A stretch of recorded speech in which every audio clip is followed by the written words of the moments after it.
ભીખાભાઈ ખાબડના દીકરાઓએ કરોડોનું કૌભાંડ કર્યું, અહીંયા પંચમહાલના પ્રમુખે કરોડોનું કૌભાંડ કર્યું, અહીંયા છોટાઉદેપુરના નેતાઓએ કરોડોના કૌભાંડો કર્યા, ભાજપ અને કોંગ્રેસના ભેગા મળીને કૌભાંડો કર્યા અને અમે ઉજાગર કર્યું ત્યારે મનરેગાનું કૌભાંડ થઈ ગયું તો એમણે હવે જી રામજી નામ આપી દીધું છે.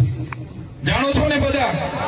એટલે હવે આપણાથી જી રામજી કૌભાંડ એવું કહેવાય જ નહીં.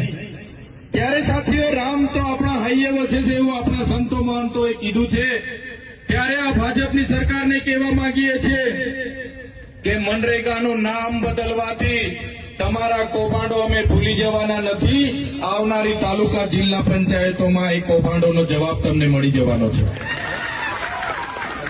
આ ભાજપના લોકોનો બસ ચાલે તો મહાત્મા ગાંધીના, સરદાર પટેલના, જવાહરલાલ નહેરુના જેટલા પણ ક્રાંતિકારીઓના નામે જેટલી પણ યોજનાઓ છે બધી બંધ કરવા લાગ્યા છે.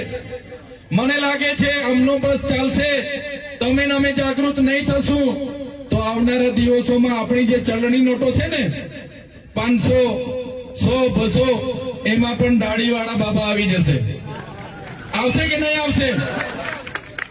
મહાત્મા ગાંધીજીને હટાવીને એમાં પણ સફેદ દાઢીવાળા બાબાને લાવવાનું કાવતરું આ લોકો કરશે. એટલે તમને કહેવા માંગીએ છીએ આવનારા દિવસોમાં તાલુકા જિલ્લા પંચાયત